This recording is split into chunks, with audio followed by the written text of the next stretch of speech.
Bonjour Alexandre. Bonjour. Je suis très content de t'avoir avec moi, ce matin, d'autant que, en fait, je te connaissais pas au tout début et la première fois que j'ai rencontré ou j'ai eu affaire à toi indirectement, c'est en tombant sur Beatstack, l'application dont on va parler, aujourd'hui, et le premier réflexe que j'ai eu, un des premiers réflexes que j'ai eu, bon, j'ai téléchargé l'application, j'ai essayé l'application et je me suis dit: «Mais qui sont les personnes, derrière Beatstack?» Et donc je suis allé chercher sur LinkedIn, pour savoir qui avait fondé, cette startup-là et je suis tombé sur toi, donc ça faisait un petit moment, hein, déjà que je vous suivais, mais ce parcours m'a l'air tellement intéressant et j'ai écouté aussi, pas mal de podcasts, à ton sujet et sur l'histoire de ta boîte. Mais avant ça, est-ce que Alexandre, tu peux te présenter, à nos auditeurs? Ouais, carrément, trop bien. Donc je suis Alexandre Roubaud, je suis un des 2 cofondateurs, et le CEO de Beatstack, puisque c'est Beatstack, du coup, c'est une aventure qu'on a commencé à 2 avec mon associé Kabir, Sethi. Comme je te disais juste en off avant, on est 2 anciens de l'université de McGill, donc maintenant ça fait déjà 10 ans, hein, mine de rien, donc le temps passe vite. Donc moi je suis originaire d'Aix-en-Provence, j'ai grandi, et vécu jusqu'à mes 17 ans là-bas et à mes 17 ans, je suis parti donc à l'université de McGill faire une école de commerce. C'est 4 ans. Mon cofondateur, et je vais expliquer comment on s'est rencontrés, lui a fait une école d'ingé, en ingénierie mécanique au début. Et on s'est rencontrés parce qu'on bossait tous les 2 sur le Bitcoin, donc depuis 2016 à peu près. Moi j'avais monté un premier projet qui était financé par l'incubateur de l'université, qui, traitait, de tout ce qui était analyse de transactions sur la blockchain de Bitcoin et mon cofondateur, enfin mon maintenant cofondateur, lui avait créé, la première asso étudiante qui était Blockchain à McGill, qui traitait de tout ce qui est sujet, développement sur la blockchain, crypto, Bitcoin. Et donc on s'est rencontrés autour d'événements que lui organisait, mais c'est que quelques années plus tard. Moi j'ai fini mes études, j'ai, donc arrêté ce projet-là, j'ai rejoint une fintech dans l'épargne, pas dans la crypto mais sur l'épargne. 3 ans plus tard, cette boîte s'est fait racheter et j'ai décidé de réconcilier l'épargne et le bitcoin, pour démocratiser l'épargne en bitcoin justement, avec un retour en France. Tu parlais, que ça fait presque 10 ans déjà, que tu as terminé Ouais, mine tes de rien, ouais. études, mais tu as quel âge? Parce que tu as pas Ouais. l'air si vieux que Non, ça non plus. non, j'exagère un peu, je suis du sud, du coup, c'est pour ça. J'ai 28 ans. Je vais avoir 29 là, le mois prochain, OK, je suis de novembre. Donc oui, c'est ça, j'ai fini mes études en 2017. ouais. Heu, j'ai le bitcoin 2016, c'est ça, ça fait à peu près 8 ans, quoi. Mmh. Ouais, tu as grandi à Aix-en-Provence, Ouais, on a parlé un petit peu en off, on a essayé ouais, de rattacher à des personnes qu'on pouvait potentiellement ouais, connaître. Est-ce que tu peux nous expliquer qui était peut-être l'Alexandre petit? ouais, Quelle est ta jeunesse? Tu grandis à Aix-en-Provence et tu parles tout de suite un peu de l'international, tu m'as parlé d'Indonésie, tu m'as ouais. parlé, également, d'être parti, au Canada. Hem, Aujourd'hui, le bitcoin, ça paraît, tellement, démocratisé, même si je pense que tu as peut-être une vue un peu différente, que la mienne. Là, je tire un petit peu des traits. Moi, la première fois que j'ai eu affaire, au bitcoin, je pense que j'étais au lycée, donc ça devait dater entre 2015 et 2018, si Ouais. je tiens vraiment les grands traits, mais c'est là où, en tout cas, un petit peu monsieur tout le monde en a entendu parler et on a eu plein d'a priori. Mais toi, justement, Alexandre, si on repart vraiment en arrière, comment tu définirais un petit peu, ton enfance, ton adolescence et surtout, est-ce qu'il y a un lien ou pas du tout avec, ton aventure entrepreneuriale d'aujourd'hui? Alors moi, si on essaie de retracer dans les grandes lignes, donc Aix-en-Provence, mes parents, assez rapidement se sont divorcés, donc j'ai eu, peut-être pour les gens qui sont de parents divorcés, une enfance, très similaire à leur expérience où tu fais une semaine chez l'un, une semaine chez l'autre, et tu te trimbales un peu avec la valise, à la sortie d'école chaque vendredi. Pas facile, quoi. Pas facile, mais avec dans un cadre très sain, malgré ça. Donc ça, c'est très reconnaissant pour mes parents. Des parents très supportifs, qui m'ont toujours soutenu dans mes choix. Plutôt dans un cadre, heu, aisé. Enfin, j'ai toujours eu tout ce que je voulais. On m'a soutenu dans toutes les initiatives que j'ai prises. Je faisais des activités extrascolaires et cetera, beaucoup de Tu fais du sport. sport un peu ou pas? Je faisais beaucoup de sport, je faisais beaucoup de squash. Ah, tu fais du squash, OK. J'ai fait du squash en compétition quand j'étais Ouais, beaucoup ouais, plus bien sûr. jeune, hein, je devais de mes 12 ans à mes 16 ans.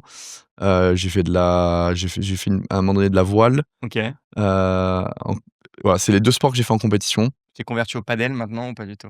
Ouais, c'est vrai que c'est une bonne question. Non, enfin j'en ai fait, mais non, c'est vrai que je me suis pas converti comme tous mes potes qui effectivement et tout le monde à Paris qui s'est mis au paddle. Donc voilà, j'ai eu une enfance, franchement, hormis, on peut s'imaginer un cadre de parents divorcés, je bouge de d'un côté à un autre. Père remarié, j'avais déjà une sœur, un demi-frère. Mais sinon, en soi, je ne peux pas me plaindre. J'avais, voilà, des parents très supportifs globalement, comme ça que je le résume. Et puis Aix-en-Provence, c'est quand même un cadre de vie aussi sympathique pour ceux qui connaissent. Ça fera le lien avec la suite de l'histoire. Heu, Mes parents, un des très bons choix qu'ils ont toujours fait pour moi, ça a été justement de me mettre dans une école internationale, d'après moi, hein, en tout cas. Donc dès Heu, tout jeune, enfin, tu dès le début. On a de la chance parce qu'Aix-en-Provence slash les alentours d'Aix-en-Provence, il y a effectivement beaucoup d'écoles internationales. OK. Il y a le lycée international, enfin, il y en a plusieurs. Et moi j'étais à, ce qu'on appelait IBS, International Bilingual School of Provence, qui est une école privée, internationale et qui va du primaire jusqu'à la terminale, et qui offre le cursus justement, on passe pas le bac français, on passe ce qu'on appelle l'IB, le International Baccalaureate. Donc, moi dès la primaire, j'avais, on entendait, déjà il y a beaucoup de gens internationaux, donc ça parle anglais, les professeurs parlent anglais. Et après, à partir du collège, tu commences à choisir le cursus, entre le cursus français et le cursus international. Et moi, j'ai directement choisi le cursus Ouais. international puisque c'était l'objectif de mes parents et le mien par la suite, de se donner en tout cas cette ouverture, potentielle à l'international. Déjà une ouverture d'esprit, je pense, ça j'ai toujours trouvé ça très, très intelligent de leur part, de m'offrir ça et aussi, bah, cette opportunité de, si je le voulais, pouvoir partir à l'international. Beaucoup, de personnes, dont mes amis de cette école, partent notamment à Londres, Ouais. parce qu'il y a aussi la proximité géographique, mais aussi l'opportunité de partir en fait n'importe où, dont les US, et le Canada. Et pour faire court, pourquoi le Canada? Parce que c'est un peu la question, logique suivante. Parce que pour moi, c'était un très, très bon juste milieu justement entre, une exposition à l'international, une éducation nord-américaine, mais sans les coûts, américains pour le coup, qui sont très élevés puisqu'on le sait, enfin beaucoup de gens le savent, faire un cursus, un diplôme aux États-Unis, rien qu'en frais de scolarité, ça peut aller jusqu'à 200 000 Ouais. et après, bah, il faut vivre, hein, si c'est à New York, si c'est, à Boston ou autre. Alors qu'au Québec, l'État subventionne l'arrivée des Français D'accord. Est-ce pour, qu'il y a j'ai vu qu'en ce moment, ça se durcissait un peu, ah ouais, j'ai peut-être, peut-être pas suivi les l'arrivée, dernières annonces, ouais, ça se durcissait, j'ai l'impression, alors d'un c'est œil beaucoup possible. plus mais justement, ce qui était hyper intéressant dans ce que tu disais, c'est cet esprit international dès le Ouais, début, parce que tu vois, moi, je viens d'un petit village, enfin d'une ville, je suis né entre Dijon et Chalon-sur-Saône pour OK, ouais, les ouais, auditeurs et ce qui se passe, c'est qu'en fait, on se regarde beaucoup avec, nos potes. On a plutôt galéré, je dirais, avec les langues étrangères, ouais.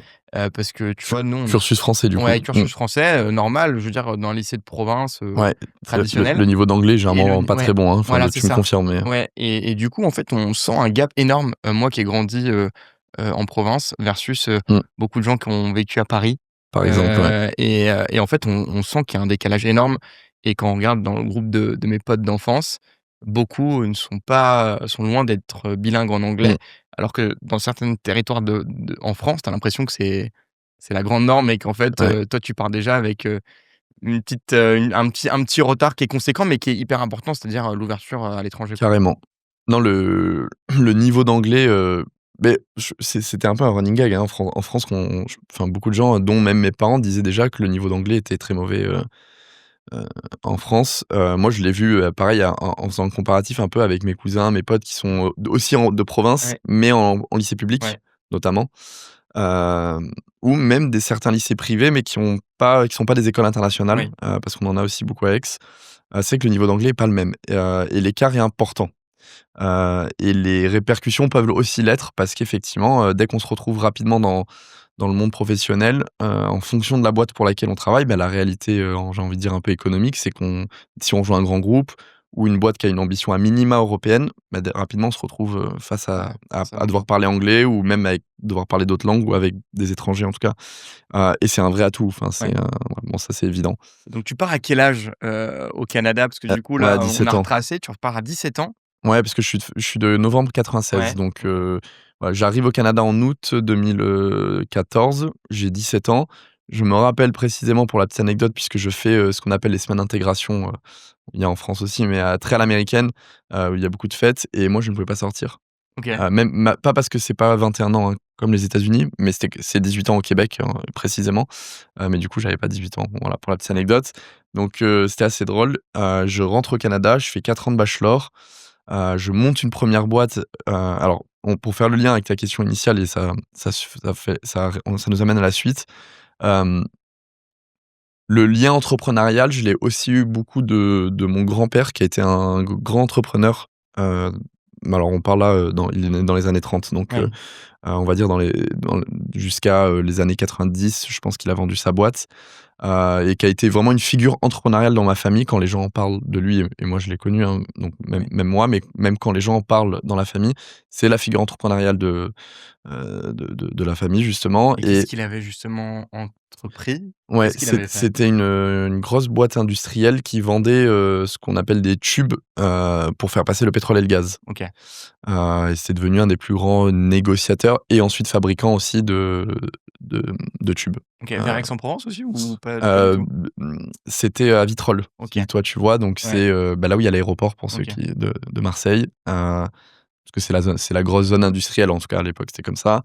Donc il a monté, voilà, un grand grou qu'est-ce qui quelque ch une entreprise qui est devenue un grand groupe à cette époque-là, qui a été ensuite revendu, et donc voilà, c'est resté, cette figure entrepreneuriale, et je pense que c'est en partie, une des raisons pour laquelle j'ai toujours eu un un côté admiratif de l'entrepreneuriat. Pas forcément de lui dans le sens où je l'ai Oui. pas assez connu, mais d'anecdotes, d'histoires, de voir ce qu'on peut accomplir, et cetera. Donc ça a été, et donc indirectement quand même aussi en partie de lui, de ce qui en tout cas ce qu'il a accompli. Oui. Plus, après je pense qu'il y a un côté caractère, des gens, même si beaucoup d'entrepreneurs sont très différents, je pense qu'il y en a qui sont quand même plus amenés en fonction de leurs expériences de vie, à vouloir des entrepreneurs, c'est parce qu'ils veulent prouver quelque chose, parce que c'est un peu une revanche sur la vie, ou parce qu'ils sont motivés par une mission, qui leur est très personnelle. Voilà, donc je pense qu'il y a une combinaison un peu de tout ça. Toi, quel est ton caractère justement? Tu te définirais comment? Heu, je pense qu'il y a une partie envie de prouver. On OK. veut prouver qu'on peut accomplir des grandes choses, et je pense qu'il faut aimer le challenge. Il y a un peu aussi un aspect compétitif, OK. tu C'est comme vois? ça que tu définirais Ouais, je pense ton en aventure entrepreneuriale? Ouais, carrément. Moi, je pense qu'avec Bitsack, il y a c'est un peu ça, c'est 3 choses. Il y a le côté un peu compétition, d'aimer, en fait, de vraiment avoir le goût du challenge, et prendre le travail comme un challenge limite sportif, et de vouloir s'améliorer, de vouloir être premier entre guillemets, et cetera. Il y a le côté, Bitsack pour moi, c'est un vrai alignement aussi avec mes convictions personnelles, sur le Bitcoin. Pour moi, c'est une vraie boîte à mission. Heu, Parce que le bitcoin on en parlera après, mais pour moi va changer, est en train déjà de changer radicalement le monde, et un vrai bénéfice pour le monde. Et donc si moi avec Bitstack je peux donner plus facilement accès au bitcoin à un plus grand nombre de personnes, bah je voilà, C'est ta mission c'est et ma ton goal? mission, et c'est voilà, Ouais. exactement, c'est mon goal. Tu parlais du Canada justement, et de ton arrivée à McGill. Ouais, Tu me parlais aussi de ton cofondateur. Au Canada, on parlait aussi en off au tout début parce qu'on est arrivé, tu étais déjà en place, sur le ouais, le plateau où on tourne. Tu me disais voilà, Ethereum, tous ces choses-là, il y a une grosse communauté, on dira plutôt crypto au ouais. sens large. Tu me rattrapes si je me trompe parce que je suis loin d'être le grand spécialiste, sur les cryptos, au Canada. Toi justement, à partir de quand tu vas découvrir un petit peu cet univers crypto? Que moi j'ai découvert assez tard. Tu parlais aussi, je dirais, de vision d'entrepreneuriat. Moi, je viens plutôt d'une famille où le risque, n'est pas trop permis. Ouais. En fait, moi, mais j'ai des gens dans ma famille qui ont été entrepreneurs. Mes parents ne sont pas du tout entrepreneurs, ils n'ont pas du tout cette fibre-là. Mes parents ma maman est fonctionnaire, donc je pense qu'elle a un goût du Ouais, risque qui est différent généralement c'est à l'autre bout du du mien. spectrum, ouais. Voilà, c'est ça et en fait, je me dis: «Beh, comment en fait toi t'en arrives, tu pars assez tôt à 17 ans, comment t'en arrives à découvrir cet univers crypto-là, à monter en compétence? Parce que c'est quand même un domaine relativement, technique si tu le creuses et si Mmh, tu restes pas sur la superficie, et que tu connais juste quelques notions. ouais. Comment t'en arrives à là? Et justement, comment tu t'associes justement après avec ton cofondateur dont tu as mentionné Ouais, tout à l'heure? carrément. Je rebondis déjà sur le tout premier point, Ouais, parce qu'il est extrêmement important. Moi, je suis de plus en plus convaincu, et notamment à travers de mes propres expériences, que prendre du risque, c'est une des meilleures choses qu'on puisse faire, parce que en fait, il y a une équation assez simple dans la vie qui est risk-reward. Si on prend pas de risque, on n'a pas de récompense. Et plus on prend du risque, plus on a un potentiel de récompense important. Euh, et donc, tu vois, je fais le lien avec ta question. Aussi, je l'ai pas précisé avant, mais le fait de partir à 17 ans au Canada, c'est entre guillemets prendre du risque et sortir de sa zone de confort. Moi, j'invite toujours les gens, et je dis ça parce que tu parlais notamment de ta mère, et je pense que c'est aussi de la culture globalement, si on généralise française, on prend peu de risques. Et ça, je trouve ça dommage parce que c'est en partie ce qui fait qu'il y a des populations, dont les Américains, qui, de par leur histoire et autres, prennent beaucoup plus de risques, et finalement ça se retranscrit dans les résultats, en termes d'innovation, de création de valeur dans les entreprises, etc. Donc il faut qu'on prenne beaucoup plus de risques, il faut qu'on crée aussi un cadre pour pouvoir prendre du risque, ça c'est important. Faut pas prendre du risque en sautant dans le vide et dans l'inconnu, ou pas totalement. Il faut qu'on puisse être accompagné, donc il y a plein d'autres enjeux, mais j'invite les gens à prendre du risque. Donc ça, et de sortir tout le temps de sa zone de confort, se challenger, c'est comme ça qu'on s'améliore, et c'est comme ça qu'on découvre des nouvelles opportunités et qu'on lance des choses potentiellement incroyables. Donc j'arrive au Canada, je suis donc complètement en dehors de ma zone de confort parce qu'à 17 ans, tout seul à l'étranger, c'est vraiment une expérience incroyable parce qu'on apprend tout sur le tas. Pour le coup, là, on est livré à soi-même, c'est vraiment le cas de le dire. Je fais mon bachelor, je avant de rencontrer mon cofondateur, donc tombe sur le Bitcoin à tout hasard en 2016, parce que je pense que je suis au Canada, et que du coup, c'est quand même beaucoup plus démocratisé qu'en France. On connaît des grosses plateformes, notamment Coinbase, parce que ça a été une des premières qui a aussi fait Y Combinator d'ailleurs, on en parlera peut-être après, mais qui était, en Amérique du Nord, la plateforme qui a le plus démocratisé le Bitcoin, la crypto généralement. Et 2016, le Bitcoin commence déjà, à un moment donné, à une première ascension assez fulgurante puisqu'il passe de $300 à $1 000 assez rapidement. Ça, c'était en 2016. Ouais, OK. exactement. Parce que moi, tu vois, en tête, j'avais un peu plus tard, peut-être aux alentours de Ouais. 2018, j'ai un copain, donc Baptiste, s'il écoute cet épisode, on était encore au lycée, donc il avait, une espèce d'app de trading, donc Ouais, je pense, je sais même pas comment il avait fait parce que je sais pas si c'est légal ou pas, mais je ouais. me rappelle plus trop, et je crois qu'à l'époque, il était monté peut-être à quelque chose comme 10 000 $ ou 10 000, ouais, parce que les plateformes, des fois, elles sont Mmh. en dollars, euros, j'ai plus les grands signes, donc vers 2018. Donc là, cette période 2016, c'est, 300 à 1000, quoi. 2016, c'est pas, il y a des gens qui étaient là beaucoup plus tôt que moi, hein, donc c'est pas, je veux pas que ça soit compris, d'un Ouais. point de vue prétentieux, mais c'est relativement tôt par rapport au grand Oui, non, mais public. par rapport au grand public, on prend Voilà. par rapport à cette masse générale. Le moment, le 1er moment qui a été vu comme un moment assez explosif en termes de démocratisation, c'est 2017, puisque le Bitcoin est passé de 1 000 à 20 000 $ OK. rapidement derrière. Je simplifie, mais grosso modo, les gens pourront regarder. Et c'est là où vraiment le grand public, au sens propre, donc vraiment les médias, et ça passait sur tous les plateaux télé, tout le monde en parlait. Comme le disent un peu les Américains, c'est le moment où quand le chauffeur de taxi, tu sais, on a cette anecdote, c'est si le chauffeur de taxi te parle d'un nouveau truc, c'est que c'est généralement Ouais, trop c'est tard, tu ça, vois? ouais, c'est ça, Mais j'ai déjà c'était, entendu ça. voilà, fin 2017, quand le Bitcoin atteint 20 000 $, pour que les gens s'imaginent, c'était ça. Moi, c'est C'était plutôt quand ma vraiment, mère, moi. Tu vois, si ma mère me parle ouais, d'un truc, c'est que je me dis: «Bon, là, on a vraiment ouais, touché, tout le monde connaît», quoi. Tu vois, quand ma c'est mère ça. me parle d'OpenAI et de ChatGPT, je me dis: «C'est sûr, Ça y est, ouais, tout le monde connaît». c'est vrai, c'est à mon point. Mais c'était un peu ça en 2017 en Amérique du Nord. Tout le monde avait entendu parler du Bitcoin.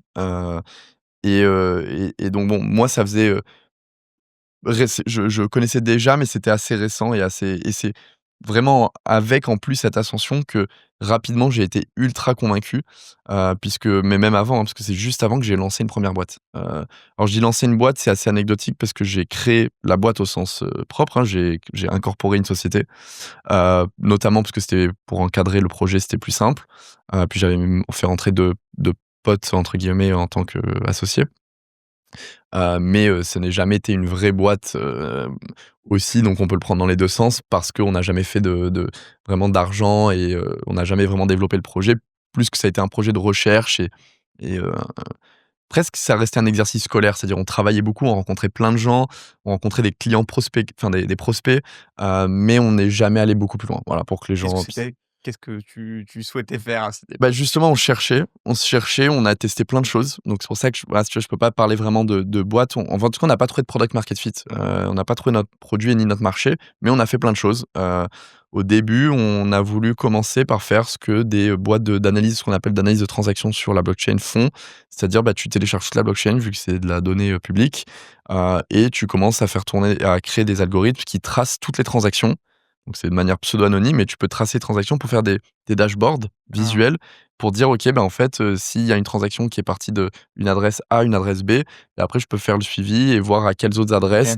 Ouais, je vois. Bah, j'avais vu une boîte, on peut peut-être la citer, mais je sais Ouais, pas si j'ai peur de dire une bêtise, mais c'était Bubble Maps ou quelque chose comme ça. OK, Je sais pas si tu vois? Ils ouais, ont ça fait des espèces de grosses boules un petit peu qui relient les ouais. transactions et les portefeuilles entre eux. C'est Je voilà, crois que ça s'appelle comme ça. visuellement, c'est ça. Ouais, On construisait des dashboards comme ça et tu pouvais cliquer dessus et tu voyais toutes les transactions et en fait, on fournissait de la donnée pour que des acteurs au début, on parlait beaucoup avec les autorités canadiennes, OK. donc la police, les différentes autorités, l'équivalent de police, gendarmes, autorités cyber et cetera et aussi des outils enfin des plateformes comme des exchanges, ou autres acteurs de l'écosystème qui avaient besoin d'outils de data, de visualisation de données sur la blockchain et pour pouvoir lire la blockchain de OK. manière plus Donc pour simple. pouvoir comprendre, pour nos auditeurs, pour pouvoir comprendre les interactions entre Voilà, différents mouvements, ouais. et voilà, qui peuvent Pour, parce que, on en reparlera peut-être sur le bitcoin, mais le fait que voilà, c'est des portefeuilles numériques, on peut dire ça ouais, comme c'est ça, ça. où en fait tu sais pas vraiment qui les détient. C'était l'objectif de comprendre un peu comment les flux interagissaient ensemble. Exactement, Voilà, c'est ça. c'est ça. En gros, vu que la blockchain de Bitcoin, elle est publique, on peut télécharger toutes les transactions depuis le premier jour et la première transaction, qui a jamais été effectuée, mais c'est pseudo-anonyme. OK. Donc on sait pas, il y a pas une identité A qui est associée à une adresse B, une adresse Bitcoin. Donc voilà, on a besoin de faire de l'analyse de transactions pour comprendre les flux, soit à des fins de lutte contre la fraude, lutte contre le blanchiment d'argent, lutte contre le financement de terrorisme, soit ça peut être à des fins un peu plus business, c'est-à-dire pour des plateformes d'échange, de comprendre Oui. les interactions entre les wallets, les portefeuilles. Donc on a fait ça et à la fin, on a fini sur d'autres projets pour faire, de la preuve cryptographique, c'est-à-dire, moi, si je suis un énorme fonds d'investissement, je détiens, 10 000 BTC, j'ai besoin pour des raisons d'audit, des raisons d'assurance, des raisons de garantie envers mes actionnaires, de prouver que je détiens bien, les 10 000 BTC qui sont inscrits sur cette adresse OK. BTC, que n'importe qui peut checker sur la blockchain, Oui, que cette adresse, elle détient 10 000 BTC. Mais comment est-ce que moi je prouve que c'est bien moi oui. le détenteur, Ah, le propriétaire le propriétaire, de ces voilà, actifs-là. de ces actifs, de cette adresse-là et comme Bitcoin, ça marche avec des clés cryptographiques, bah, tu as une clé qui te permet de signer pour, pour signer une transaction et dépenser tes BTC. Mais tu peux utiliser cette clé pour signer un message et grosso modo, c'est comme si, alors d'un point de vue numérique, nous, on avait créé un outil qui t'envoyait un message. Toi, avec la clé, le message, il est associé à l'adresse dans laquelle il y Oui, a les BTC et toi, avec ta clé, tu vas signer et tu es la seule clé qui peut signer puisque c'est lié c'est lié à ça. OK. au portefeuille qui a les bitcoins. Donc si tu arrives à signer, tu prouves que tu as bien. Donc pour des raisons d'audit, pour que les gens voient, ils peuvent imaginer, dans ce cas d'usage-là qu'ont développé ces outils OK. et donc là, on discutait plutôt avec des KPMG, des Aon, des Deloitte et cetera, qui eux voulaient des outils pour auditer des fonds et là, on discutait avec des Fidelity, parce que Fidelity avait un gros fonds digital assets, ils sont dans l'écosystème depuis plus longtemps que les gens pensent, et après des fonds, plutôt pure player. Donc voilà, on fait ça. C'est grâce à ça, à ce moment-là, que je rencontre mon cofondateur. Heu, pas J'avais déjà des associés, déjà un projet, mais du coup, je me pointe, à des meet-up, des événements autour du bitcoin. J'en ai fait plein. C'est comme ça que j'ai beaucoup appris sur le bitcoin aussi. C'est comme ça que je me suis construit une vraie conviction, et que j'ai compris l'ampleur de vraiment du changement de paradigme que ça allait présenter et je rencontre, mon Kabir, qui est ensuite devenu mon cofondateur, mais sans c'était pas l'objectif au début. C'est resté quelqu'un, j'ai envie de dire un peu qui est resté dans le coin de ma tête parce que, ouais, c'était une rencontre que j'avais faite, mais j'avais ni lancé Bitstack encore, ni l'ambition de lancer Bitstack à ce moment-là. Donc voilà, le temps est passé et j'ai fini mes études. L'entrepreneuriat me parlait déjà. Je savais que je voulais monter une boîte, tu sais, le genre de personne qui savait qu'il voulait monter une boîte, mais c'était pas le moment. Enfin, C'était pas voilà. le moment, tu savais pas. Je savais pas quand, comment, sur quel sujet Et avec qui peut-être et aussi? avec qui. Ce qui est une composante importante aussi, le avec qui. Ouais, bah, justement et on va finalement chronologiquement là, on va y arriver mais mais c'est la première étape. Donc là, je sais que je vais monter une boîte un jour, enfin en tout cas, c'était, au fond de ma tête. Donc d'abord, je me dis: «Bon, bah, je vais aller me former, je vais aller bosser dans des boîtes» et c'est ça souvent je recommande, ça je trouve, moi je trouve que ça a bien fonctionné pour moi, de déjà essayer de se rapprocher petit à petit au travers de ses expériences professionnelles, même si c'est en tant que salarié et pas en tant qu'entrepreneur, heu, dans des boîtes similaires à des sujets qui nous intéressent. Donc moi, comme j'étais intéressé par tout ce qui était, technologie financière, dont la crypto, mais pas que. Donc tout ce qui était ce qu'on appelle, fintech, on en parlait avant. Donc que ce soit des apps d'épargne, des apps pour t'aider à investir, des néobanques et cetera, ça m'intéressait et donc j'avais cherché une startup, une fintech canadienne et j'étais tombé sur, une boîte qui s'appelait Mylo à l'époque, qui, avait développé, une application qui permettait d'arrondir toutes ses dépenses à l'euro supérieur. Donc on va comprendre les liens avec Bitstack. C'était à quelle période ça, du coup? Donc là, on est 2018. 2018, OK. 2018. Le bitcoin, j'en reste, obsédé, j'ai envie de dire, c'est presque le bon mot, parce que ça devient obsessionnel, et pour que les gens visualisent, heu, bon, Tu un, as c'est un acheté des bitcoins à l'époque, alors j'ai tu ach épargnais? Tu faisais ouais, parce que tu j'ai étais étudiant quand même, donc j'imagine que tu avais bah, tu l'as très bien résumé, c'est ce que je dis à tout le monde. Je dis: «Oui, j'ai acheté du bitcoin très à 1000 dollars. Bon, mais à 1000 dollars, j'en avais acheté peut-être 100 balles, parce ouais. que j'étais étudiant. Donc il faut pas, voilà, faut pas s'imaginer n'importe Que tu quoi. sois Ouais, multimillionnaire, grâce à la exactement. crypto-monnaie. Je serais là, vu le temps plus qu'il fait, du coup, je serais pas là, je serais au soleil. Ah, je rigole. Voilà, donc oui, j'ai acheté du bitcoin. Rapidement, je me suis mis à épargner en bitcoin, OK. Mais tu effectivement. tu passais par quoi à l'époque? Parce que moi qui suis un peu novice, moi je suis client de Bitstack, je peux le dire, Ouais, j'ai pas de sujet à le dire. Mais souvent on a parlé au tout début, que quand tu achetais un petit peu de bitcoin, il y avait pas mal de portefeuilles qui avaient été dérobés oui. ou en tout cas, que beaucoup de gens qui avaient dans les premiers les early investisseurs, n'avaient pas vraiment, si je prends vraiment et je vulgarise, de protection vraiment sûre Non. pour protéger leurs actifs et beaucoup ont perdu. Est-ce qu'à ce moment-là, c'était déjà le cas? Ça avait déjà arrivé, les gens avaient déjà perdu ou ça arrive un petit peu après? Non, non, il y a des histoires, de ce type, il y en a eu depuis les débuts de la OK, crypto-monnaie, enfin du bitcoin et OK. de la crypto, malheureusement. Parce que et ça, c'est peut-être on peut le donner un point positif d'avoir un cadre réglementaire, comme on l'a aujourd'hui, notamment en Ouais. France, et on en parlera après, parce qu'il est très lourd et c'est à la fois un point positif et à la fois, une contrainte. Hem, mais donc forcément, dans les débuts de la crypto-monnaie, c'était une innovation, une nouvelle technologie, donc les régulateurs n'avaient pas encore, rattrapé le coup et donc il y avait pas toutes les mesures qu'on a aujourd'hui qui permettent d'essayer d'éviter ce genre de scénario et donc oui, même moi, j'ai utilisé des plateformes. Alors heureusement, j'avais retiré mes fonds, mais qui, ont fini par être des plateformes frauduleuses, et il y en a une au Canada notamment qui s'appelait Quadriga, OK, CX. je connais pas. Non, c'est un pure player canadien, puisque du coup, quand j'ai commencé à être dans le milieu, j'ai testé toutes les plateformes Ouais, forcément qui existaient, j'avais un compte, sur Quadriga du coup, sur Coinbase, il y a un autre pure player canadien qui s'appelle ShakePay et cetera.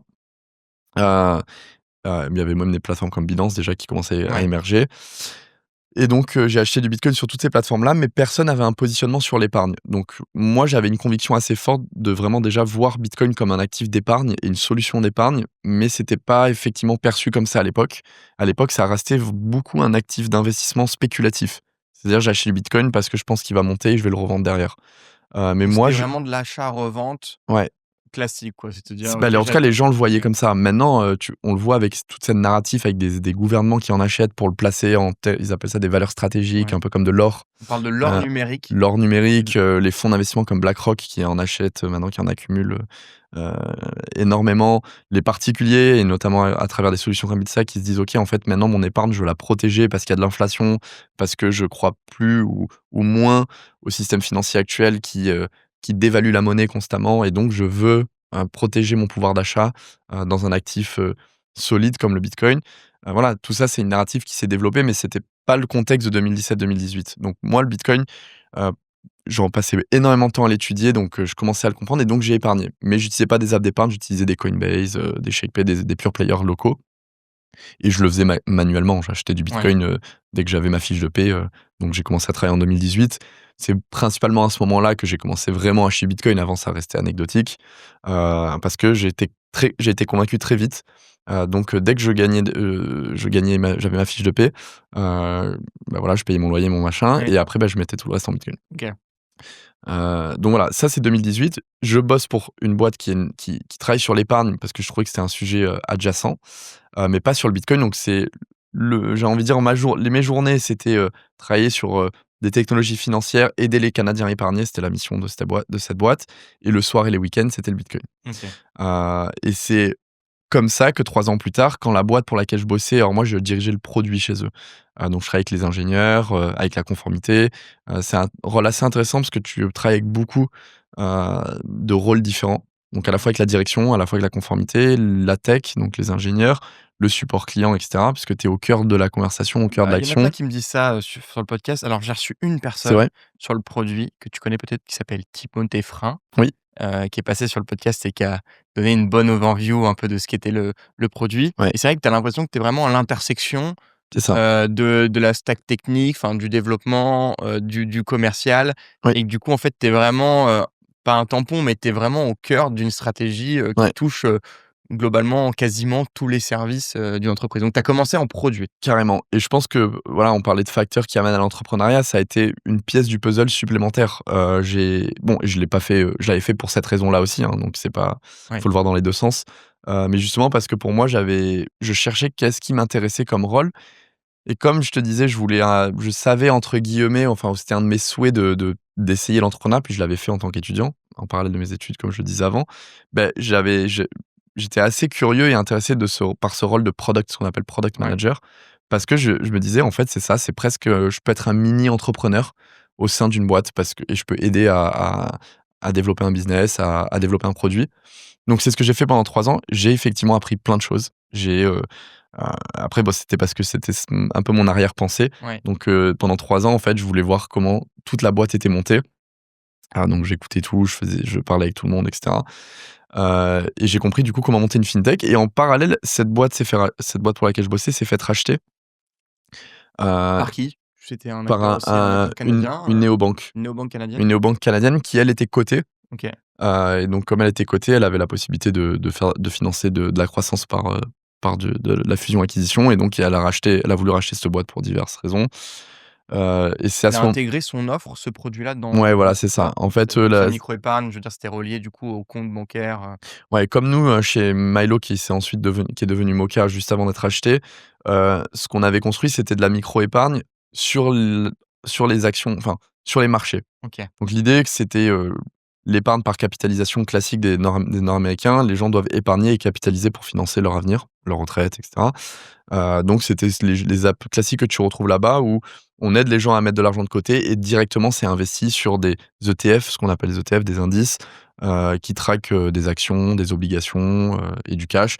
Donc en fonction de ton profil de risque, tu as 50 ans, tu es proche de la retraite, généralement, on va te faire un portefeuille qui est moins risqué, donc beaucoup plus Ouais, d'obligations, et du cash et beaucoup moins d'actions. Si moi je crée un compte chez eux, j'aurais eu un profil, risqué, et donc ça aurait été 80 ouais, d'actions et très peu d'obligations et de cash. Donc voilà, c'est ce qu'on avait développé et donc cette banque en ligne a racheté pour intégrer leur offre trade, comme on voit beaucoup de banques en ligne et maintenant ils te permettent d'investir ouais. parce qu'on avait tout le back office aussi, la conformité, les agréments qui permettaient d'investir dans la bourse. Et donc eux, c'était une néobanque, vraiment à la base, vraiment carte compte.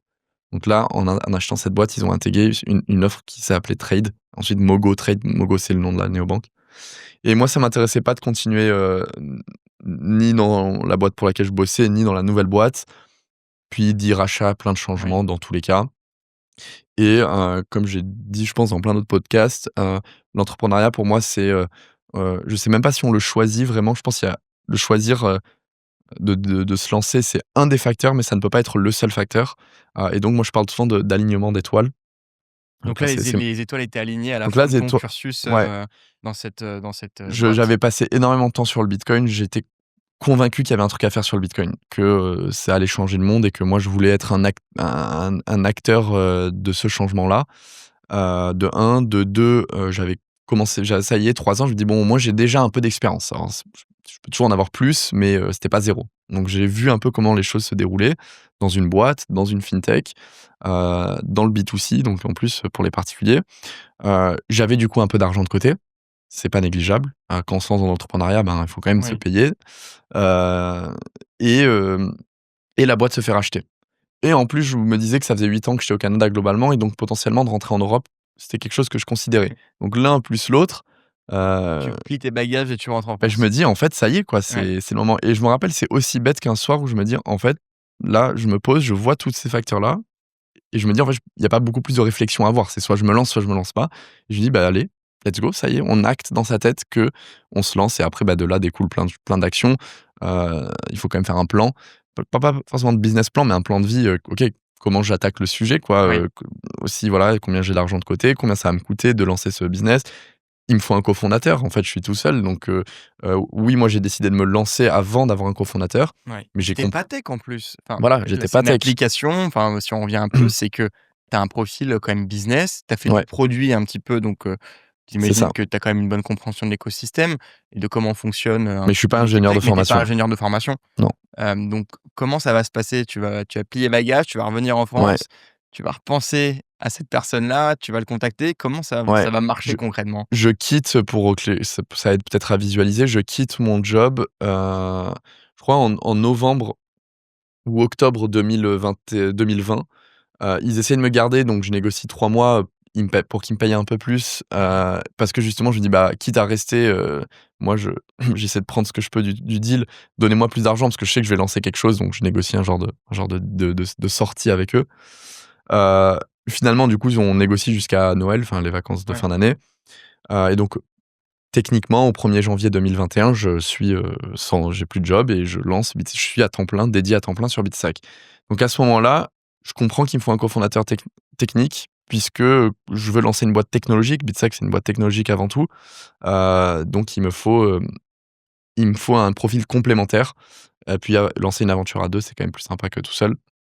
Et donc rapidement, c'est devenu une de mes premières choses sur ma to do à faire. C'était, trouver, genre find a co-founder, a technical Ouais. co-founder. C'est aussi con que ça, et c'est là où j'ai commencé à rencontrer beaucoup de gens et du coup est revenu dans la liste, Kabir, que j'avais rencontré quelques années plus tôt.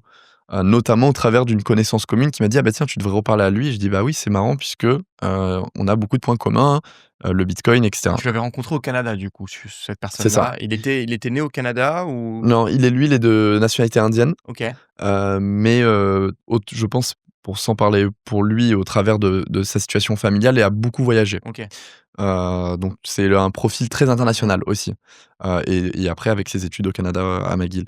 Et donc à ce moment-là, moi j'avais pas décidé de déménager encore. J'ai passé les 3 premiers mois de 2021 pardon, au Canada, et c'est à cette période-là que j'ai commencé à travailler sur Bitstack et en même temps que j'ai, rencontré Kabir et que je me suis associé avec Kabir.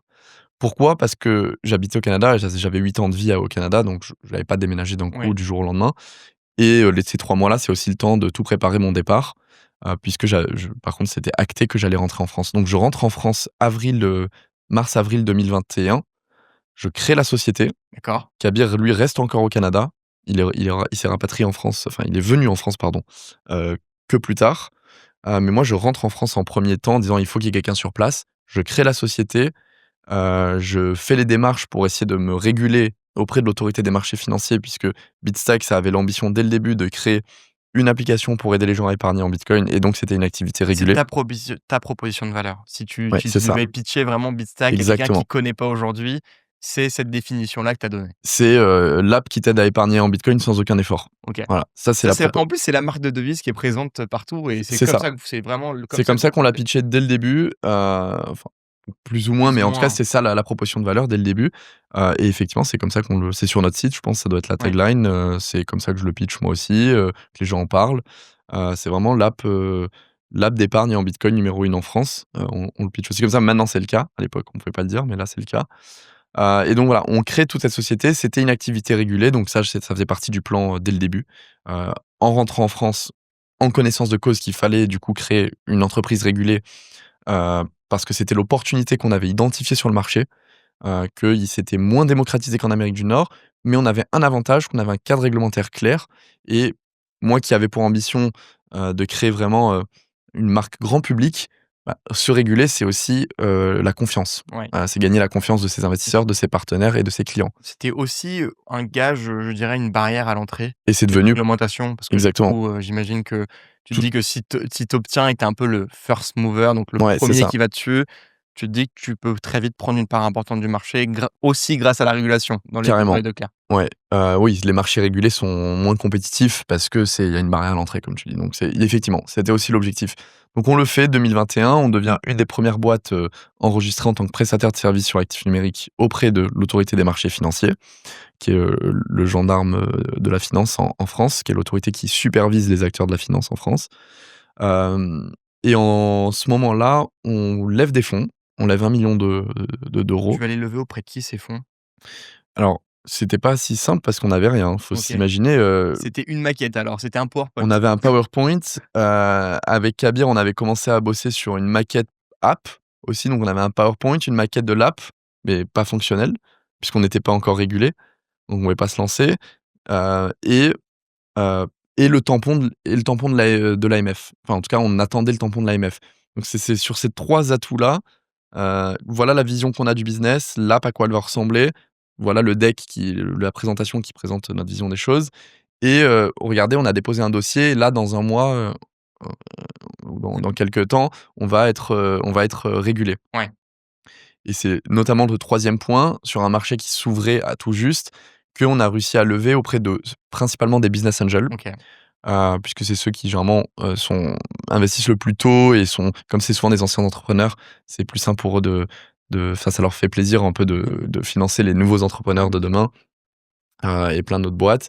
Donc on a levé avec une belle brochette il y a quand même pas mal de business angels, de la finance tradi, de la crypto, heu, des créateurs de contenu, enfin on a trouvé plein de personnes différentes et on a quand même pris un fonds qui est Founders Future, qui est le fonds de Marc Ménassé qui a cru en nous, Ah, je savais pas que dès le c'était début. Founders Future, qui Ouais, était avec vous, OK. ouais, c'est ça et du coup on a levé 1 million d'euros, Au total sur ton premier tour. sur mon premier tour. Et justement là, c'est là que ça m'intéresse, c'est que tu parles de PPT, ton PowerPoint, ta maquette, Ouais, bon typique, d'un pré-seed round, ce qu'on peut c'est dire, ça. c'est-à-dire, tu pas vraiment encore, Ouais, du levé de pré-amorçage, billets, tu ouais. es vraiment en pré-amorçage, tu as une idée, tu essaies de la mettre en œuvre. Globalement, si on passe, est-ce que tu peux donner une overview aux gens qui nous écoutent, de globalement comment fonctionne l'app? Donc en gros, qu'est-ce que je Ouais. peux faire quand tu dis, «J'épargne facilement»? 1re question et la deuxième question qui suit, c'est que technologiquement, est-ce que c'est compliqué Mmh. ou pas, d'être relié et de pouvoir, épargner, sans trop d'efforts Ouais, pour le consommateur final, du bitcoin? Parce que ouais, du coup, tu vas te concentrer que sur le bitcoin, c'est vraiment c'est ça. que sur cette technologie-là, mais voilà, quelle est un peu cette logique derrière Mmh. ces 2 petites questions que j'ai qui se lient plus ou moins? Ouais. Alors, pour donner le cas enfin ce qu'on appelle le scope, c'est-à-dire la V1, c'était quoi de Bitstack? C'est finalement pas très loin de ce qu'on a aujourd'hui, même si, c'était beaucoup plus simple à l'époque. C'est je peux acheter du bitcoin, donc permettre à n'importe qui de prendre sa carte bancaire, de le mettre dans l'app, comme sur un panier Amazon et j'achète du bitcoin. Ce qui est aussi pas une petite révolution, mais un peu plus facile parce que typiquement, moi, si je prends mon cas personnel, j'ai testé des applications type Binance. Ouais, Moi, personnellement, je trouve et ça tu vas peut-être pouvoir donner ta vision, mais je trouve qu'à l'achat, c'est plutôt simple. ouais, c'est vrai. À la vente, C'est compliqué, soit ouais. je me débrouille pas très bien, Hein, mais soit je trouve ça plus compliqué et surtout tu as peur de faire une bêtise quand tu dois vendre. Donc ouais. peut-être que ça aussi, c'est un des pain points auxquels tu as répondu parce que moi, personnellement, je pense que sur Binance, j'ai encore des fonds que j'ai pas encore retirés parce que je galère à les retirer. C'est marrant que tu me dises ça, tu pas du tout la première re et tu seras peut-être pas la dernière personne à me dire que sur Binance, il y a des gens ont du mal à retirer. C'est fou, j'arrive pas à comprendre, Mais mais quand tu es plus novice, j'ai l'impression enfin, quand tu es pas expérimenté, tu as l'impression que le processus d'achat est très facile ouais. et qu'au contraire, au retour, c'est plus Oui, facile mais c'est fait exprès pour qu'on laisse notre c'est argent souvent dessus, fait quoi. exprès, hein, il faut le Ouais. savoir. C'est voilà, effectivement pour laisser l'argent sur la plateforme. Mais nous, on a une vision différente, effectivement, tu le soulignes, c'était de rendre, toute l'utilisation très simple, donc à l'achat, par carte, instantanée, de vendre pour récupérer ses euros sur son compte bancaire, programmer des achats récurrents pour être sur une mécanique d'épargne. Donc je me veux mettre 10 euros de côté tous les jours, toutes les semaines, tous les mois. L'arrondi, puisque ça, c'était quand même le produit d'appel, de l'application. C'est comme ça qu'on a été connus. Donc ça, c'était la fonctionnalité majeure. C'était de dire: «Là, je peux connecter mon compte bancaire», c'est encore autre chose, n'importe quel compte bancaire LCL, Crédit Agricole, BNP et cetera, pour que lorsque j'effectue des dépenses avec ma carte de la banque en question, Bitsack puisse voir la transaction, l'arrondir à l'euro supérieur. Donc j'achète un café 2,60 €, c'est arrondi à 3 euros et prélever les 40 centimes pour les convertir en bitcoin et finalement te faire investir, épargner et investir ta petite monnaie en bitcoin. Comme un arrondi caritatif à la caisse, sauf que là, bah, au lieu que ça soit à titre pour une charité, là, c'est pour, que tu capitalises, ton épargne avec du bitcoin. Donc ça, c'est la V1 de Bitstack. Heu, c'est pas simple de construire une fintech. Pourquoi on a levé 1 million d'euros? Les gens du coup, je veux pas donner la mauvaise image, les gens pensent beaucoup qu'il faut lever, lever. Si j'avais pu lancer sans lever, je l'aurais lancé sans lever et je Ouais. conseillerais de faire ça. Maintenant, le problème, c'est que comme il fallait se réguler, donc on avait beaucoup de frais d'avocat, il fallait, avoir toute la conformité derrière une fois que j'obtiens le tampon et que Pour c'est la des garder, parce que c'est bien il de faut le l'obtenir, garder, mais il voilà, faut le garder après dans la manière dont exactement. tu traites les opérations et tes Parce que clients. l'obtenir, c'est dire, voilà, toutes les dispositifs que je mets en place pour, être conforme. Le garder, c'est déployer ces dispositifs. Donc il y a quand même des coûts de conformité. Il y a des coûts de prestataires technologiques parce qu'en fait, dans la fintech, pour répondre à ta question, on l'avantage quand même, par contre, c'est qu'on réinvente pas la roue. Donc en fait, on vient faire, moi, ce que j'appelle du Lego. J'ai plein de briques, que moi je n'ai pas créées et je viens les mettre ensemble et généralement dans les fintechs comme des Revolut et autres, souvent la valeur ajoutée, en tout cas initiale, c'est vraiment juste l'expérience client que tu crées, la proposition de valeur que tu offres et cetera, la distribution que tu vas craquer. Mais c'est pas vraiment la partie du paiement, la partie, de la conformité, donc vérifier son identité, tout ça, c'est des briques technologiques que tu achètes. Un Stripe, ou autre prestataire de paiement, Adyen et cetera, Donc tu sur fais de la carte. l'agrégation. Là pour Tu là pour faire du paiement, ouais, non, j'en ai au début, on n'agrégeait même pas, on travaillait qu'avec un OK. seul prestataire de paiement. Pour faire ton KYC, donc ta vérification d'identité, on paye un prestataire qui nous file une brique technologique aussi et on vient mettre tout ça autour d'une app sous une marque Bitstack avec, notre logo, nos couleurs, et nous qui avons créé l'expérience, Ouais. l'interface et l'expérience utilisateur. Et sur la partie précisément de l'arrondi, parce que c'est là où technologiquement on peut expliquer un peu comment ça marche. En fait, donc on s'appuie sur une technologie existante qui est l'open banking, qui est suite à une directive européenne qui s'appelle la DSP2, la directive, sur les services de paiement Oui. 2, puisqu'on a eu une et après il y a eu la version 2, LV2. la V2 exactement, qui en gros, force les banques à redonner possession des données à leurs clients. D'accord. Parce que toi, tu es client d'une banque, la banque, elle a plein de données sur toi, tes transactions, tes données financières. Toi, en tant que client, et en Europe, on protège beaucoup les données et les consommateurs. L'idée, c'était de dire, bah, si tu veux, tu peux les récupérer pour les mettre à disposition d'un autre service. Par exemple, je donne l'exemple le plus simple à comprendre, je veux utiliser une app de budget. Une Type app, Bankin, on peut le dire. type Moi, je Bankin. suis client Bankin. Ah voilà, OK, bah, voilà, très bien. Donc type Bankin, parce que, en s'appuyant sur mes données financières, ils vont pouvoir me donner de la valeur et m'offrir un service en me disant: «Bah, tu dépenses tant», Ouais. voilà. Et on peut s'imaginer du coup plein de types de produits qui peuvent se créer sur l'open banking. Donc c'est une belle innovation. Et en plus, donc tu le disais, parce que tu disais forcé, c'est-à-dire que, toi, avec Bitstack, tu t'es pas confronté à une impossibilité d'avoir accès à des informations Ouais, bancaires, puisque les banques, par définition, étaient dans l'obligation c'est ça, de pouvoir, te fournir leur accès. c'est Parce qu'en ça, fait, quand on dit de l'open banking, ça paraît hyper complet, mais pour quelqu'un un peu de lambda, c'est de l'API. C'est c'est de des l'API, tuyaux qui c'est sont ça, branchés et qui, exactement, permettent de collecter de l'information, d'un c'est ça. point A à un point B et de faire, Bah, transverser les infos. en fait, il y a suite à cette directive, il y a du coup des boîtes qui sont montées. Eux, leur métier, c'est de connecter la tuyauterie des banques sur ces données à un seul tuyau. Et eux de vendre à des boîtes comme nous ou des banquines un seul tuyau. D'accord. Donc nous, comme ça, on n'a pas besoin de se connecter à toutes les banques, parce que c'est quand même, fastidieux et puis Ouais, les banques compliqué. changent constamment les choses, sinon ça deviendrait, notre quotidien. Donc Donc nous tu passes par qui, du nous, coup? on passe par un prestataire, enfin on passe par 2 prestataires OK. maintenant. On passe par un prestataire français qui s'appelle Powens, OK, pour ouais. qui c'est anciennement Budget Insight, et un autre prestataire qui s'appelle Tink, qui est maintenant une filiale de Visa, qui a été rachetée par Visa, qui eux ont une couverture européenne importante. Donc à travers les 2, on a toutes les banques, françaises et européennes. Donc là, les clients, du coup, ils peuvent aller dans notre application. Au travers de ces 2 prestataires-là, ils peuvent se connecter à leur compte bancaire et une fois qu'ils se connectent à leur compte bancaire, nous, on a la donnée. Donc on peut savoir: «J'ai acheté un café 2,60 €». On calcule, là, c'est pas très compliqué, on a pas besoin d'utiliser un prestataire. On calcule à l'euro supérieur, 40 centimes. On te crée une cagnotte dans l'app, donc ça, c'est purement une interface qu'on a créée. C'est ce que je disais, Oui. là, on ajoute de la valeur. C'est l'expérience qu'on offre à nos clients. C'est le fait qu'il y a une cagnotte qui dit: «Ah, plus tu as fait une transaction de 2,60 €, plus 40 centimes pour t'amener à 3 €». Voilà, pour que les gens comprennent la mécanique de l'arrondi. Et après, en fait, on vient te faire un prélèvement, là, par carte. Donc on va prélever ta carte comme si tu avais un abonnement, Netflix, Spotify.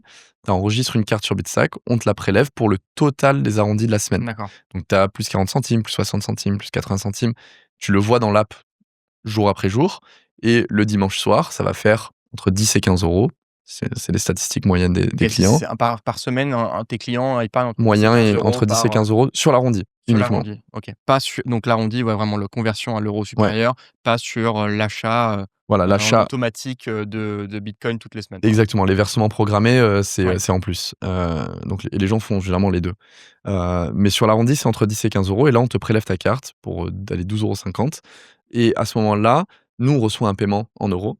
Et nous, derrière, on vient acheter du bitcoin sur ce qu'on appelle des fournisseurs de liquidités, donc des plateformes d'échange OK. qui Ça, je connais moins, tu vois? En toute honnêteté, OK. je suis moins spécialiste. Ben, eux, leur métier pour faire simple, c'est justement de trouver des gens qui vendent du bitcoin, des gens qui veulent acheter du bitcoin et ils ont ce qu'on appelle un carnet d'ordre, comme dans la finance OK. traditionnelle, avec des gens qui bid et des gens qui ask, donc des gens qui demandent, un prix pour un bitcoin et des gens qui veulent acheter un bitcoin à un certain prix et ils permettent l'achat-vente de bitcoin. Et son c'est la rencontre entre l'offre et la demande à Exactement, des prix. OK. exactement. Plateforme que tu peux utiliser en direct. Coinbase est une plateforme d'échange, donc eux-mêmes gèrent ce carnet d'ordre.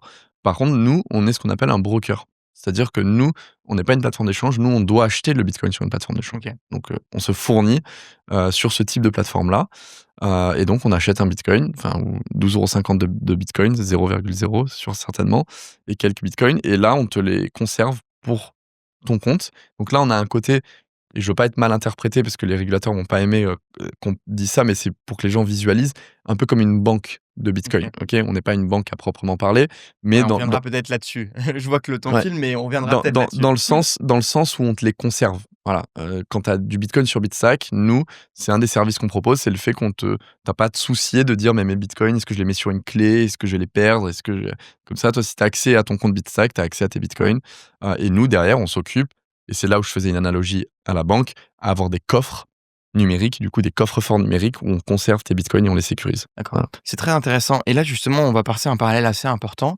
J'ai reçu Adrien Toiti il y a quelques Ouais. jours ici qui était, à ma place, là, il y a une semaine, un peu plus. Et il me disait, «Tu vois Pierre, ce qui est cool dans la fintech et dans la finance, c'est que les gens n'aiment pas les banques, mais adorent les fintech, mais ils ont pas confiance aux fintech». Ouais. Moi, étant client Bitstack, une des premières questions que je me suis posées, moi qui connais l'univers startup, je me suis dit: «Mais si Bitstack demain ferme, Ouais. où va mon argent?» Ouais. Et c'est une vraie question parce que du coup, en fait, souvent tu te dis: «Bah, qu'est-ce que va devenir, l'épargne que je fais?» Et Mmh mh. on en vient à l'équation du départ de les Français ne sont pas des gens qui prennent par définition du risque. Ouais. Comment, aujourd'hui, si tu pouvais rassurer les gens ou donner des éléments de réponse sur ce Ouais. sujet-là, qu'est-ce que tu leur dirais? Ouais, effectivement, pour faire confiance, enfin, le paradoxe un peu dont tu parles est très vrai. D'ailleurs, on le voit aussi notamment dans la crypto, dans les études qui sortent, pour te donner, je fais une petite parenthèse, mais les consommateurs communiquent le fait qu'ils préféreraient, si les banques leur offraient du bitcoin, ils feraient confiance à leur banque pour leur offrir ce service-là. Hem, mais en même temps, comme tu l'as dit aussi au début, les gens n'aiment pas trop les banques et on l'a vu dans ces 10 dernières années, ce qu'on appelle le Net Promoter Score, de cette industrie-là est parmi les plus faibles de toutes Et les par exemple, industries. donc quand c'est Donc un peu le taux de satisfaction quoi, ouais, le globalement, taux de c'est satisfaction, c'est, aussi la probabilité que tu recommandes, ce ce service service ou à un cette ami. boîte à un tiers quoi. Exactement et donc dans la finance, traditionnelle, les banques ont historiquement été très mauvais là-dessus, pour toutes les raisons qu'on connaît qui sont, pour les contacter, c'est compliqué, que ça demande beaucoup que c'est lourd voilà, il faut parler à son conseiller, les applications sont pas super bien faites et cetera et cetera. Donc on a vu toute une vague de fintech émerger avec les banques en ligne. Revolut en est l'exemple, phare, et le succès de Revolut vient certainement en partie, de l'incompétence des banques sur, toute la partie innovation technologique, expérience client. Ils ont rendu une expérience qui était principalement fournie en succursale 100 digitale. Ça à la base, c'était ça la proposition de valeur de Revolut, plus les frais, de change en devises étrangères et cetera. Ouais et un peu l'app aussi, par excellence de voyage, Ouais, c'est sur ça, lequel ils c'était sont leur niche vachement au début, engouffrés, voilà. effectivement, ouais. Voilà et donc dans la crypto, on revoit un peu la même chose, en fait. C'est, les banques ne sont pas à jour, parce que les banques sont risques averses. Elles aiment pas le risque, les banques. Donc elles préfèrent, elles, attendre, heu, laisser les fintechs émerger et soit les racheter, soit, développer le service juste bien plus tard. Est-ce que c'est une bonne stratégie ou pas? Je sais pas. Je ne pense pas forcément. Je pense que les banques perdent vraiment une part de marché, ça c'est un fait. Sur la partie banque en ligne et maintenant sur les acteurs crypto qui, fun fact, j'allais dire anecdote intéressante, pèsent plus maintenant que les banques. on voit, que des Coinbase, qui est une boîte cotée, qui est une grosse plateforme de crypto-monnaie, ça vaut plus qu'un Société Générale. Donc voilà. Est-ce que c'est surévalué? Est-ce que c'est surévalué? Voilà, ça c'est une autre question. Mais en tout cas, pour dire qu'ils ont pris une place extrêmement importante, en termes de part de marché, même en termes de clients, parce que pour le coup, alors est-ce que c'est surcoté? Ça c'est une autre question, mais Coinbase, c'est quand même plus de 50 000 clients dans le monde. Si je dis pas de bêtises, 50 c'est 000 50 millions. millions. Pardon, ouais, pardon, Parce que 50 1000, millions. ça m'aurait pas fait beaucoup. 50 millions de clients et je crois même que c'est proche des 100 millions. Donc c'est énorme. Ça, c'est plus qu'un Société Générale, je peux confirmer. Donc voilà, je pense qu'il y a une vraie opportunité pour des acteurs comme nous. L'enjeu sur la confiance, bah, c'est quand même de se réguler. Nous, c'est un peu le seul levier qu'on a, c'est de créer une marque forte, marketing, donc et de se réguler pour avoir le tampon de l'AMF qui dit: «OK, on est des gens sérieux, regardez, on est contrôlé, on a toutes ces mesures en place». Et après, bah, c'est un travail au quotidien de rassurance, au travers le support client, au travers de nos communications, Ouais, pour, faire comprendre aux gens que oui, d'un côté, on n'est pas leur banque, mais on peut être aussi sécurisé que leur banque. OK. Non, mais c'est hyper intéressant que tu dises ça. On parlait un petit peu de tout à l'heure aussi en off, de MiCA, Ouais, qui est important et c'est un agrément que tu as obtenu.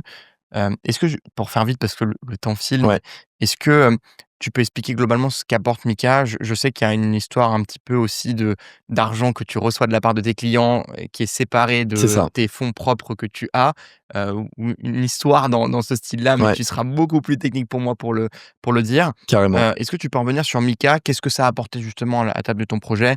Et puis après, j'aurais peut-être encore deux trois petites questions Ouais, pas de maximum. souci. Je garde la réponse courte du coup. Mika, c'est, le premier vrai agrément quasi bancaire, justement en termes d'exigences, réglementaires, sur la crypto. Avec une deuxième particularité, c'est que non seulement c'est très difficile en termes d'exigences, mais en plus c'est le premier agrément aussi qui vient uniformiser à l'échelle européenne, le cadre réglementaire de la crypto. C'est-à-dire qu'un acteur, allemand, français et italien va respecter les mêmes exigences puisque c'est un agrément européen. Donc voilà, ça c'est les 2 avantages. C'est d'un côté, enfin pour le client et pour une boîte comme nous entre guillemets, c'est qu'on peut offrir un service avec un niveau de sécurité, un niveau de conformité qui est quasi bancaire. Voilà, parce qu'on ça nous demande de faire des audits de cybersécurité, on nous demande d'avoir des fonds propres en garantie, on nous demande de séparer les fonds des clients avec les fonds de l'entreprise et de le prouver, d'avoir des process et des contrôles en place, pour que ça soit le cas, pour que si la boîte fait faillite, il se passe pas comme des FTX, pour ceux qui ont la ref. Donc en gros, c'est des Ouais. plateformes qui sont justement partis avec la caisse. C'était quoi? C'était en Heu, 2022, c'est à peu près ou? 2000, ouais, Ouais, 2020, ouais, 2022 si je dis pas ouais, de mais ça bêtises. Heu, voilà, où les gens ont utilisé, les fonds des clients pour investir et s'enrichir personnellement. Ceux qui sont juste partis avec la caisse, il y en a aussi. Donc c'est pour éviter tout ce genre de choses, illicites. Et d'un côté, il y a un côté très business, c'est que ça nous permet de passer d'une boîte française à une boîte européenne.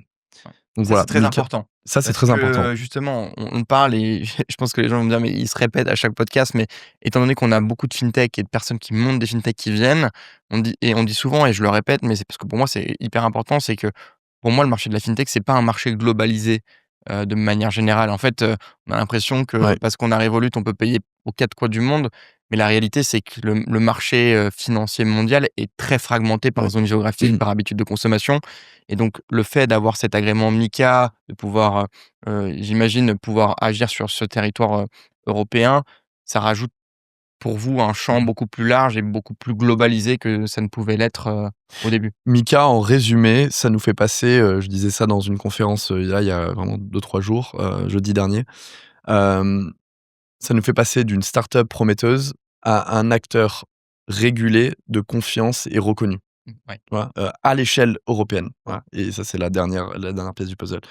Donc ça, c'est important. Donc il y a vraiment c'est les 2 atouts de Mika. C'est un, on est un acteur reconnu de confiance. Voilà, on est comme une banque par rapport à ta Ouais. question, là-dessus, enfin, vous pouvez nous donner le même niveau de confiance pratiquement. Je dis pratiquement parce que je veux pas, les régulateurs sont très attentifs parce qu'on n'est pas une banque, Ouais. tu vois? Donc on peut pas, mais c'est quasi bancaire, et On a ce passeport européen, nous on l'appelle ça comme ça, c'est un vrai passeport européen pour des entreprises comme nous qui, ont besoin de toute façon d'aller à l'échelle européenne pour créer des boîtes importantes et qui peuvent aussi notamment être compétitifs envers les acteurs étrangers. Parce que la chance de l'Europe, c'est que c'est le plus gros marché économique au monde, en fait, Oui, techniquement. En termes et on a 400 millions de personnes. On parle souvent des US justement parce qu'ils ont 300 millions de personnes et c'est un seul marché dès le début. Nous, il faut qu'on arrive à créer ces ponts justement pour qu'on accède qu'une entreprise française ou mais d'ailleurs italienne ou espagnole ou ouais, allemande ne reste pas uniquement une boîte, locale, nationale, mais plutôt européenne, pour vraiment se donner les chances, heu, d'être concurrentiel, oui. face à des acteurs étrangers. Donc voilà, nous c'est pour beaucoup des projets là à venir chez Bitsack sont Sont tournés tournent autour de autour de ça, ça. ouais. Non, mais c'est très important que tu me dises ça parce que justement, moi, si je reprends et là, je vais avoir 2 petites questions, mais la première question, c'est si je reprends la casquette du VC, Ouais, moi, j'ai testé votre app très tôt, je pense, ouais. je peux pas dire que je suis early adopter, mais je l'ai testé à peu près aux alentours, je pense, de 2022. Une des premières fois que j'ai dû la tester et j'ai trouvé ça très simple, UX très simple, ca ont une capacité à franchement, étant utilisateur, à très bien comprendre et je trouve, plutôt transparente. La question que j'avais, c'est de me dire, là, si je prends la casquette VC, développement de votre boîte, Ouais. je me dis: «OK, bon, bah, ils ont l'arrondi et l'achat, automatique de bitcoin», Ouais. tu vois? À intervalle que tu choisis, montant que tu choisis, ça, c'est cool, ça simplifie déjà une bonne partie. Peut-être que tu peux faire une bonne boîte sur ces choses-là, mais j'imagine qu'il y a une roadmap, produit, même, sur d'autres marchés, qui est en réflexion, qui est en cours. Toi, si demain tu devais vraiment donner ta vision de ce que tu voudrais que devienne Beatstack, comment tu le définirais et comment Ouais. tu le pitcherais? Alors moi, comment j'aime bien l'expliquer, c'est, heu, que le bitcoin et la crypto au sens large, mais je je je fais attention là-dessus parce que pour moi, c'est pas toute la crypto. Il y a beaucoup d'actifs très spéculatifs, hein, mais notamment les stablecoins. Je donne un exemple. On va dire le bitcoin et les stablecoins, mais je dis la crypto pour, juste englober tout ça, va changer la finance de demain. Va révolutionner les paiements, va révolutionner l'épargne, va révolutionner, les différents types de produits financiers, le crédit et cetera.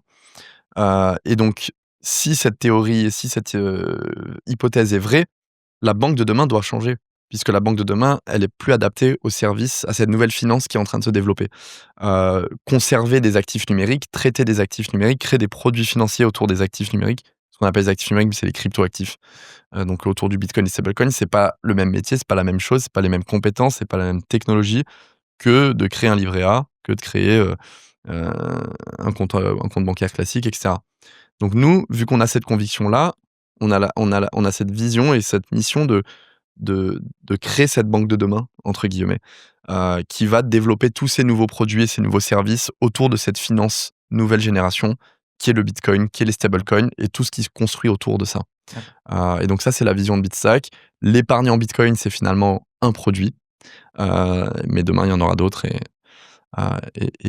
c'est ça notre mission. C'est de vraiment donner, accès à cette nouvelle finance, qui est une finance d'ailleurs plus accessible, plus transparente, plus innovante Ouais. que, la finance traditionnelle qui est historique et du coup très lourde, très coûteuse à faire tourner, à faire fonctionner, et ça se répercute sur le consommateur qui est perdant au final. J'aurais plein de questions sur tout ce Ouais, que tu as dit depuis le j'imagine. début, et on aurait pu rentrer un petit peu en plus en profondeur à des moments. Hem, mais si jamais j'avais, allez, la dernière question de la fin qui est d'ailleurs même pas une question parce que ça fait un peu plus d'une heure qu'on tourne, allez 1h10. Hem, est-ce que Alexandre, je peux te donner le mot de la fin Ouais. à nos auditeurs? Leur dire quelque chose, peut-être un chiffre en rapport avec le bitcoin, ou en fait, en réalité, j'ai même pas normalement à t'influencer parce que c'est toi qui as le dernier mot du podcast, donc tu es Yes. vraiment libre de dire ce que tu souhaites. Je vais couper en 2 choses. C'était les 2 thématiques pour moi, je pense, du podcast. Un sur l'entrepreneuriat et un sur le bitcoin. Comme ça, c'est les 2 sujets C'est qu'on a le monde abordés. est gâté. Voilà, c'est les 2 grosses thématiques qu'on a abordées. Sur l'entrepreneuriat, je pèse mes mots, j'invite les gens à prendre du risque. On le disait tout à l'heure et je me répète, peut-être les gens trouvent ça dommage, mais c'est tellement important. Heu, Lancez-vous, prenez des risques dans la vie de manière générale, ça paye et si on travaille très dur et qu'on prend, du risque, on est récompensé. Heu, donc lancez-vous, il y a plein de ressources. En France, on commence à être dans une période où entre Station F qu'on a fait, on n'en a pas parlé, qui est un énorme, un campus et incubateur à Paris dans le 13e.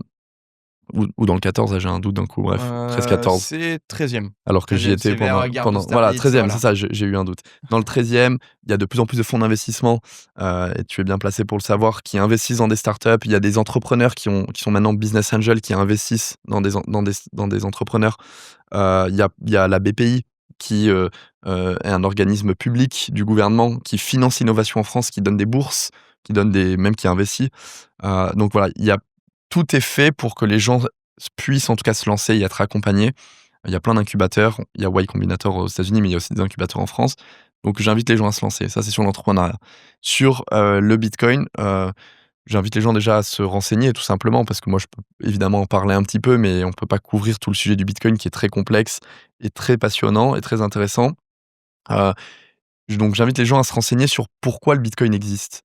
Qu'est-ce que le Bitcoin essaie de résoudre? Pourquoi il y a autant de gens qui mettent autant d'argent sur le Bitcoin? C'est pas pour s'enrichir justement, c'est ça que je veux laisser comme teaser. C'est parce qu'il y a un vrai problème avec le système financier actuel. Il y a un vrai problème avec la monnaie, l'euro, le dollar, ce qu'on appelle des monnaies étatiques fiat, parce qu'elles sont constamment dévaluées, elles sont basées sur plus rien, et on en imprime à l'infini et comme il y a quand même une question d'offre et de demande, si vous avez 100 € mais que la Banque centrale européenne imprime énormément d'argent, bah, c'est ce qui crée l'inflation. Ouais. C'est l'inflation, c'est réel. Et l'inflation qu'on vous communique aussi, je laisse un autre teaser, n'est pas forcément l'inflation réelle. Le prix de l'immobilier en est la preuve. Les gens achètent de l'immobilier en France parce qu'il faut vivre, avoir une résidence principale. L'immobilier fait plus que les 2, 3, 4% dont la Banque centrale parle, notamment à Paris. C'est plus de 10% certaines années, l'immobilier. Donc l'inflation est très importante et ça veut dire que votre pouvoir d'achat, il est constamment, diminué, et ça veut dire que vous travaillez dur, mais si vous dépensez pas votre argent tout de suite, bah, cet argent, il va valoir moins dans le futur et donc il faut se poser des questions, il faut investir, option 1, mais là, il faut s'y connaître, dans quoi j'investis, dans quelle entreprise, sur quel produit financier ou je le place sur le bitcoin. Pourquoi? Parce que le bitcoin, il y en a que 21 millions. Donc en Et ça a fait, une ex ça c'est un produit fini. c'est un produit fini. Donc, si vous avez un bitcoin sur 21 millions, votre part de pizza, elle sera jamais diluée, jamais diminuée. Vous aurez toujours la même quantité de bitcoin. Et c'est ce qui donne confiance aux gens. C'est pour ça que les gens mettent leur argent sur le bitcoin, parce qu'ils veulent pas faire confiance à 4-5 personnes en costard-cravate qui décident de l'avenir de votre argent. Ils veulent faire confiance à une équation mathématique qui dit qu'il n'y en aura jamais plus de 21 millions. Et finalement, un système qui est un peu la monnaie du peuple ou un système décentralisé, puisque le Bitcoin est contrôlé par personne. Il est contrôlé uniquement par l'ensemble des gens qui utilisent Bitcoin. Donc voilà, c'est vraiment, pas ce qu'on pense, c'est pas de la loterie, c'est pas pour, du casino. Le Bitcoin, c'est vraiment un actif qui vient changer le monde, et j'invite les gens au moins se renseigner et à minima d'acheter, peut-être 10 € de Bitcoin. Ça Sur Bitstack. voilà, alors moi ça ferait prétentieux de dire Ouais, ça, mais d'acheter 10 € de Bitcoin pour comprendre, et c'est un bon point de départ. super. Merci beaucoup Alexandre Merci et à toi, puis, on avait plein de sujets encore, potentiellement à traiter mais, j'étais très content de te recevoir, avec plaisir, et super, super échange en tout cas. Peut-être qu'un jour on refera un épisode, carrément. 2 pour revoir la trajectoire que tu as eue, avec Bitstack. Merci beaucoup Alexandre. Bah, merci à toi aussi.